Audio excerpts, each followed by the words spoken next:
All right, good afternoon. I assume there's something else going on in this building today. The Secretary General opened today's Security Council meeting on the Middle East, and he expressed a deep sense of concern as we witness growing tensions and instability around the globe, particularly in the Middle East. The Secretary General said the position of the UN has been defined by resolutions of the Security Council and the General Assembly, by which the Secretariat is bound.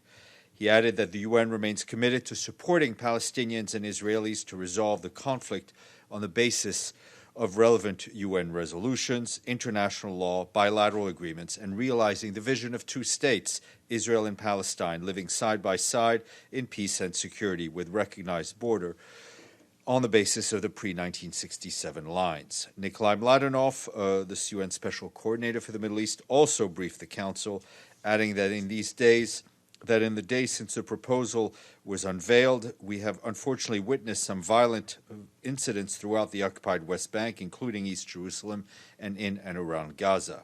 He said that further escalation of provocations should be a concerning development.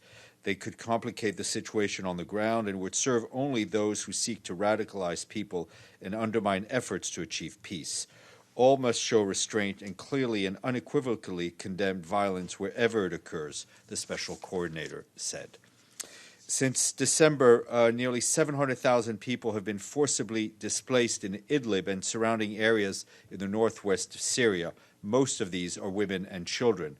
This is from our initial analysis, but the larger number of displaced in a single period since the Syrian crisis began almost 9 years ago. Most civilians attempting to get out of harm's way are settling in already overcrowded areas near the Syria-Turkey border. Many families are reportedly seeking shelter in makeshift camps and unfinished buildings. The temperature in some parts of Idlib has now dipped to minus 11 degrees centigrade, making the living conditions for people in camps and unfinished structures even more unbearable. Several more hospitals and health care centers across Idlib and Aleppo governorates have reportedly shut, suspended, or reduced operations due to hostilities. Schools in Idlib and the countryside have also reportedly been closed until further notice, and that's impacting 160,000 students in 278 schools. A massive humanitarian operation is underway, and this month alone, more than 230 trucks carrying life-saving assistance have been sent into northwest Syria through the Bab al-Ahwa and the Bab al-Salam border crossing as authorized by the Security Council. The trucks have carried food, shelter, material, water, sanitation, and hygiene, as well as nutrition assistance for over 440,000 people in urgent need. This is in addition to the 1,227 trucks sent across the border in January. And Lise Grande, the humanitarian coordinator for Yemen, said that clashes that hit and badly damaged 2 hospitals in Marib on the 7th of February were a completely unacceptable breach of international humanitarian law. She said it was terrible that facilities upon which thousands of people depend to survive have been badly damaged. Ms. Grande said the health sector has been hit very hard during the war. Preventing further damage and helping to rebuild it are some of our highest priorities. Turning to Libya, in Cairo on the 9th and 10th of February, 28 Libyan economic experts gathered for the second round of talks under the Libyan Economic and Financial Track, one of the 3 intra-Libyan tracks that the UN support mission in Libya is organizing, along with the military and political. Representatives from across the Libyan political and geographical spectrum participated in the meeting, in addition to representatives of the main Libyan financial and economic institutions, as well as sector specialists and academic experts. Participants agreed on the terms of reference and for the Libyan Expert Economic Commission, as well as its mechanisms. They also agreed that Libya's prolonged institutional fragmentation and divergent policies were negatively impacting the economy, particularly in the banking sector. Given the country's worsening economic crisis, including the latest halt in oil productions, the participants concluded that the Commission was needed to work on issues of immediate concern until a unified government is established. And the Undersecretary General for Peace Operations, Jean-Pierre Lacroix, will visit Abyei from the 12th to the 13th of February as part of his regular visits to field missions to assess the situation on the ground. During his visit, Mr. Lacroix will meet with the peacekeeping mission's leadership and the UN personnel in Abyei. He will also interact with community leaders on peace restoration efforts. Mr. Lacroix will then be in Khartoum on the 13th of February, where he will hold meetings with Sudanese officials to discuss the situation in Abyei, the transition from peacekeeping in Darfur, and efforts to support the Sudanese transition.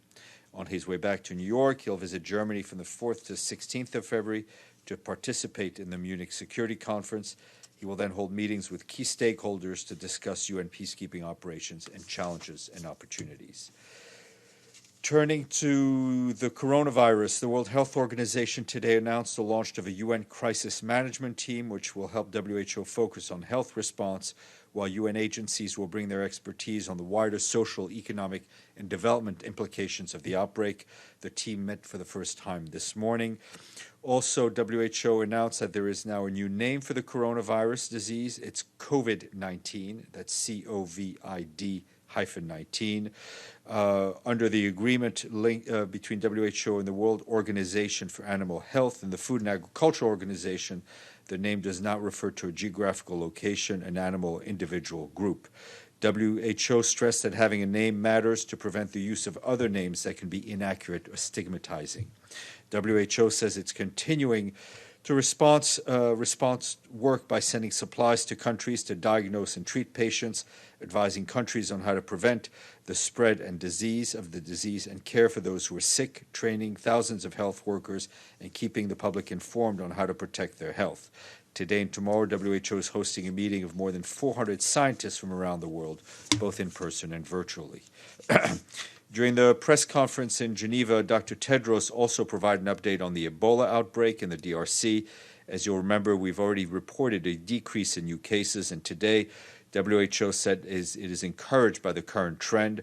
There have only been 3 cases in the past week and no cases in the past 3 days. However, to end the outbreak, there needs to be no cases for 42 days. WHO and its partners are still in full response mode. As an example, Dr. Tedros said yesterday alone, 5,400 alerts were investigated, almost 300 samples were analyzed, and more than 700 people were vaccinated, and almost 2,000 contacts were followed up. Tomorrow, the Emergency Committee will assess to see whether the Ebola outbreak in the DRC is still a public health emergency of international concern.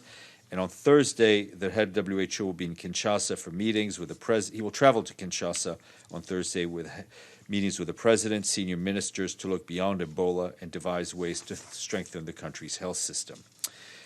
And a note on the DPRK, our humanitarian colleagues tell us that they are seeking $107 million to support life-saving humanitarian operations.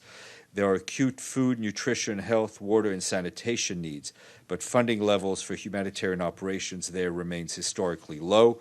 Last year, the humanitarian appeal was only 27% funded at $32 million. As a result, only 2.5 million of the 3.8 million people initially targeted for assistance receive aid. This year, the humanitarian assistance programs aim to reach 5.5 million people, with a particular focus on children and mothers. A couple of notes on displacement. First, in Burkina Faso, where the displacement crisis is continuing. It is now projected that over 1 million people will be displaced by the middle of the year. Currently, 600,000 people have been forced out of their homes, 10 times more than a year ago. The humanitarian community has expanded its operations in the country and named a humanitarian. The resident coordinator was named as humanitarian coordinator. And turning to the Democratic Republic of the Congo, the UN Refugee Agency said today they're concerned by the tearing humanitarian situation in eastern Beni. Over the past 2 months, more than 100,000 people have been forced out of their homes due to violence, most of them women and children. A majority of the displaced are now being sheltered in local communities. UNHCR is distributing tarpaulins to help 3,000 families and working to improve the safety of those displaced. And UNHCR is calling $150 million to respond to the needs of these families, but has only so far received 4% of the amount funded. The displacement in the DRC is Africa's largest number of internal displacement. And at 3 p.m. this afternoon in the Trusteeship Council chamber, the Secretary General will participate in the Drive for 5, a call to action for education of adolescent girls. Also present will be Mary Robinson, chair of the elders, and Bono, who is, as you know, musician and activist. The Secretary General will stress the need to overturn deeply rooted stereotypes and social norms that see women and girls as less deserving of an education, and will call for investments to help women and girls build new skills that are equipped for the changing world of work. You're welcome to attend or watch the event. And today is also the International Day of Women and Girls in Science. In his message, the Secretary General said that being held back by a gender gap, and added that we need to dismantle gender stereotypes and support career women scientists and researchers. At present, less than 30% of researchers worldwide are women. According to UNESCO, only about 30% of all female students select STEM-related fields in higher education, and globally, female students' enrollment is particularly low in ICT, math, and statistics, as well as engineering, manufacturing, and construction. 2 p.m., there'll be a briefing here organized by the Permanent Mission of Portugal to talk about the day. Participants will include the permanent representative of Montenegro, along with Princess Nesrine Al-Hashemite, the executive director of the Royal Academy of Science International Trust, and Dr. Amal Katan, the editor from Saudi Arabia. Voila, sir. Thank you, Stéphane. We've just had the Palestinian President Abbas in the Security Council. One of the things he said is he was calling for an expansion of the Middle East Quartet. He says it can take on board other countries, and that can be the mechanism for future talks.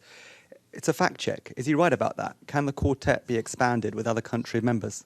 Well, I mean, the quartet represents 4 entities. That would be a discussion that would have to be had at the quartet level. Yes, sir. Thank you, Stéphane. Yesterday, Farhan announced the visit of Secretary General to Pakistan, during which he will attend the international conference and meet Prime Minister Imran Khan and other Pakistani officials. Will there be also a discussion on the situation in Kashmir, which has been under lockdown for nearly 6 months, with over 8 million people without internet facilities and under curfew? Well, you know, I have no doubt that the Secretary General and the Prime Minister will discuss a host of issues. What issues have raised obviously also depends on what issues the Prime Minister brings up. Thank you. No, thank you.